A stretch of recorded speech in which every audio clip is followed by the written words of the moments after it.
चलिए बेटा, हम अगले टॉपिक की बात करते हैं। अभी तक हम लोगों ने मात्रक और विमाओं के बारे में बेसिक पढ़ा था। अब हम विमाओं के उपयोग के बारे में बात करेंगे। भाई आखिर हम लोग विमाओं को पढ़ते क्यों हैं, क्या हमारा बेनिफिट है इन विमाओं या डायमेंशंस को पढ़ने का। तो देखो, विमाओं के उपयोग 4 होते हैं, ठीक है। पहला उपयोग क्या है, यानी कि पहले इसकी जो एप्लीकेशन है, जहां इसको काम में लिया जाता है, वो क्या है कि भाई किसी भौतिक संबंध की सत्यता की जांच करना। इसका मतलब ये हुआ कि अगर हमारे पास कोई भौतिक संबंध का मतलब कोई फिजिकल रिलेशन यानी कि कोई फॉर्मूला हुआ, तो हम उसकी सत्यता की जांच करेंगे कि क्या ये सही है या नहीं है। किसकी मदद से करेंगे? विमाओं की मदद से।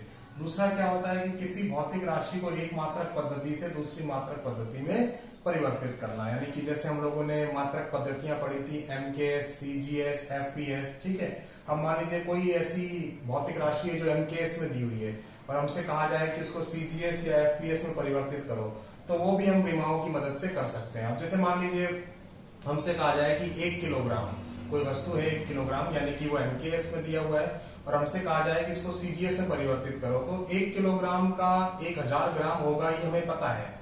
कुछ भौतिक राशियां ऐसी हैं जिनके मात्रक बदलने पर जो आंकिक मान आएगा वो हमें पता है, लेकिन दुनिया में जितनी भी भौतिक राशियां हैं, क्या उनको परिवर्तित करने पे जो वैल्यू आने वाली, क्या वो हमें पता है? नहीं पता। इसका मतलब सभी भौतिक राशियों के बारे में हम नहीं जानते, तो हम विमा की मदद से उसको कर सकते हैं। तीसरा होता है किसी भौतिक संबंध को, किसी फॉर्मूले को व्युत्पन्न करना, डिराइव करना। विमाओं की मदद से हम किसी फॉर्मूले को डिराइव भी कर सकते हैं, व्युत्पन्न भी कर सकते हैं। और चौथा आता है किसी अज्ञात राशि की विमा ज्ञात करना, कि मान लीजिए कोई हमारे पास फॉर्मूला है, उसमें कोई भौतिक राशि दी गई है जिसकी विमा हमें नहीं पता हो, बाकी सबकी पता हो, तो हम अज्ञात राशि की विमा भी इससे ज्ञात कर सकते हैं। उसके लिए चलिए हम सबसे पहले शुरू कर रहे हैं पहला उपयोग, जिसमें हम करेंगे किसी भौतिक संबंध की सत्यता की जांच करना। चलिए इसको शुरू करते हैं। देखो, बहुत ही सिंपल तरीका है जो पहला हम पढ़ने जा रहे हैं। उसमें क्या करना है, हमारे पास कोई भौतिक संबंध यानी कि कोई फॉर्मूला दिया गया होगा। भौतिक संबंध का मतलब हो गया कोई फॉर्मूला, फिजिक्स का कोई फॉर्मूला, हमें उसकी सत्यता की जांच करनी है, ठीक है। तो सत्यता की जांच करने का हमारा तरीका क्या होगा, देखो पहले उसको समझते हैं, फिर हम कुछ एग्जांपल्स लेकर, उदाहरण लेकर इसको समझेंगे।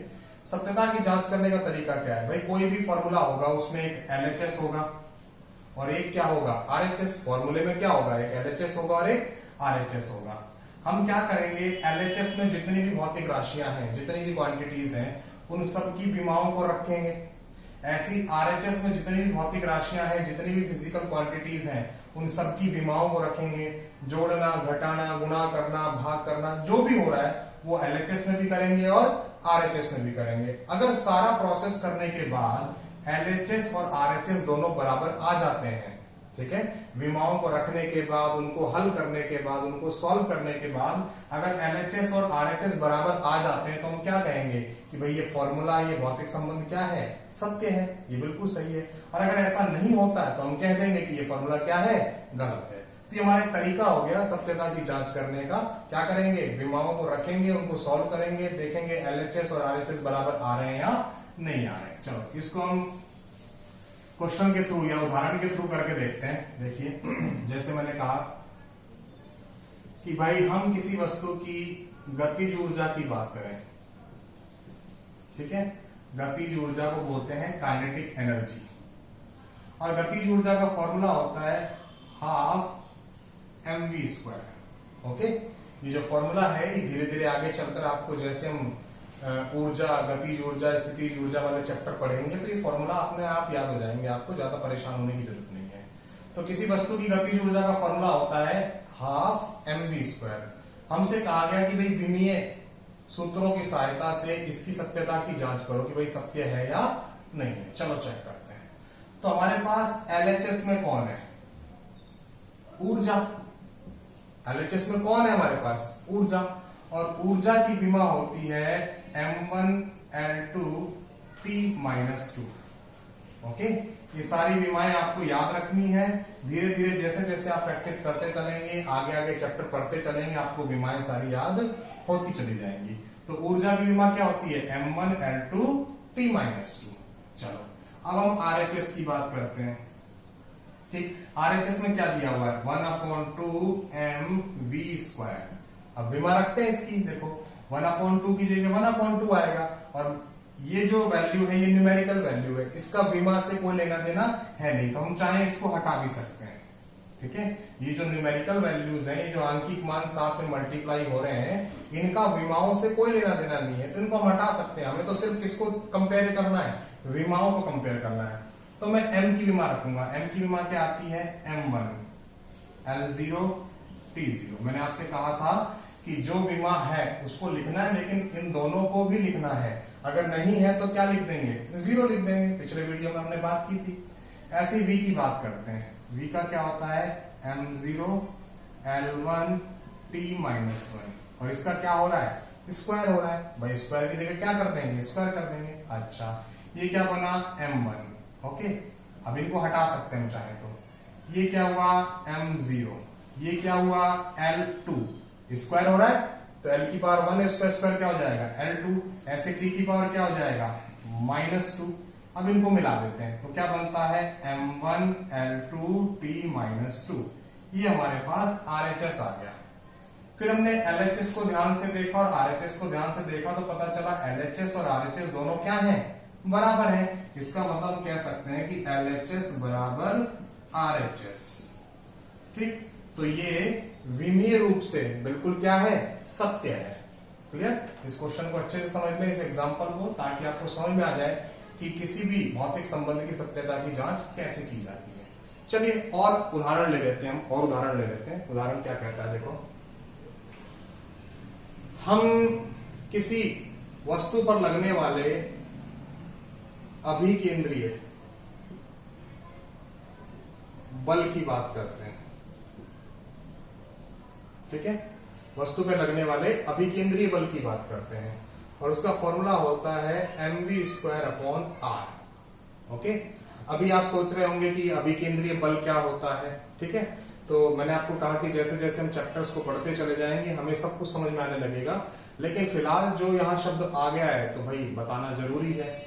तो समझ लें इस बात को कि जब कोई वस्तु किसी वृत्ताकार पथ पे, सर्कुलर पाथ पे चक्कर लगाती है, तो उस वस्तु पर उस वृत्ताकार पथ के केंद्र की तरफ हमेशा एक बल लगता है जो उसको केंद्र के साथ जोड़े रखता है। उसी बल को क्या कहा जाता है, अभिकेंद्रीय बल। इसके नाम से भी हम समझ सकते हैं, अभिकेंद्रीय बल यानी केंद्र की ओर लगने वाला बल। क्लियर, अभी फिलहाल के लिए इतना ही समझना है। अब इसकी सत्यता की जांच करनी, भाई ये फॉर्मूला सही है या नहीं है। चलो भाई चेक करते हैं। अच्छा, LHS को चेक करते हैं। LHS में कौन दिया हुआ है, बल दिया हुआ है। अच्छा, बल, तो बल की विमा क्या होती है, बल बराबर क्या होता है, द्रव्यमान गुणा त्वरण। तो हम लिख देंगे m1 L1 T-2। ये किसकी विमा हो गई, बल की विमा हो गई। ठीक है, जिस तरह से विमाएं मुझे याद है, धीरे धीरे आपको भी अपने आप याद हो जाएंगे, उसमें परेशान होने की जरूरत नहीं है। तो ये हो गया LHS। अब बात करते हैं RHS की। ठीक है, RHS में कौन कौन दिया हुआ है, mv²/r। ठीक है, अब अपन इसको शॉर्टकट में भी लिख सकते हैं ना, ज्यादा डिटेल में जाने की जरूरत नहीं। कैसे, जैसे m की विमा क्या हो गई, m1। बाकियों को रहने दे सकते हैं, जब हम सीख जाएंगे, प्रैक्टिस हो जाएगी, तो हमें जरूरी नहीं है कि सबको लिखना पड़े। ठीक, v का मतलब होता है L1 T-1, और इसका हो गया स्क्वायर। और r क्या है, त्रिज्या। त्रिज्या भी क्या होती है, दूरी होती है, तो ये भी क्या हो जाएगा, L1। ओके, चलो इसको देखते हैं। यह आता है m1, इसका स्क्वायर हो जाएगा, बनेगा L2, और ये बनेगा T-2, और नीचे क्या है, L1। ठीक, अब ये L1 जब ऊपर जाएगा तो क्या बनेगा, L की पावर -1, और L की पावर -1 से ये कैंसिल हो जाएगा, तो बचेगा क्या, m1 L1 T-2। ये हमारे पास RHS का मान आया। ठीक है, फिर हमने ध्यान से देखा कि क्या LHS और RHS बराबर है, तो हमने देखा हाँ LHS और RHS क्या है, बराबर है। तो हम कह सकते हैं कि LHS बराबर RHS। इसका मतलब विमीय रूप से ये फॉर्मूला, ये संबंध भी क्या है, बिल्कुल सही है। ठीक, इसी तरीके से हम चाहें तो और भी कोई एग्जांपल ले सकते हैं। जैसे मान लीजिए एक और एग्जांपल ले लेते हैं ताकि और क्लियरिटी आ जाए। ठीक, चलिए मैं आपसे कहता हूं कि हम इसी फॉर्मूले को गलत ले लेते हैं। ठीक है, तो चेक करते हैं कि भाई कुछ गड़बड़ होती है कि नहीं होती। मैंने मान लिया गलत फॉर्मूला ले लेते हैं, गलत फॉर्मूला लेने पर हम गलत फॉर्मूला ले रहे हैं। किसका गलत फॉर्मूला? अभिकेंद्रीय बल का। वैसे ही फॉर्मूला होता है mv²/r जो आपके सामने लिखा हुआ है, लेकिन हम कुछ और ले लेते हैं। हम क्या ले लेते हैं? m²v²/r। हमने ही फॉर्मूला ले लिया, आप चाहे तो इसमें कुछ और डाल सकते हैं। हमने गलत फॉर्मूला ले लिया, चेक करते हैं क्या होता है। तो भाई LHS क्या है? बल की विमा क्या है? m1L1T-2, ये तो हमें पता है। RHS में क्या है? देखो m²v²/r। तो m² का मतलब क्या हो गया? m⁻², या इसको ऐसा भी कह सकते हैं m1⁻²। और v² का मतलब क्या हो गया? L1T-1⁻²। और नीचे क्या है? L1, क्योंकि त्रिज्या भी क्या होती है? दूरी होती है। चलो इसको सॉल्व करते हैं। ये बन जाता है m2L2T-2 और नीचे क्या हो जाता है? L1। अब इस L1 को ऊपर ले जाएंगे तो क्या बन जाएगा? L⁻⁻1। और जब सॉल्व करेंगे तो आएगा m2L1T-2। ठीक। अब हमने LHS और RHS को ध्यान से देखा तो समझ में आया कि LHS RHS के बराबर नहीं है। क्लियर? LHS RHS के बराबर नहीं है। इसका मतलब ये फॉर्मूला सत्य नहीं है। और वो तो हमें भी पता था, क्योंकि हमने जानबूझकर क्या लिया था? गलत फॉर्मूला लिया था। ठीक इसी तरीके से और भी जो भौतिक संबंध है और भी जो फिजिक्स के फॉर्मूलाज हैं, उनको हम विमाओं की मदद से क्या कर सकते हैं? चेक कर सकते हैं कि क्या ये फॉर्मूले सही है या नहीं।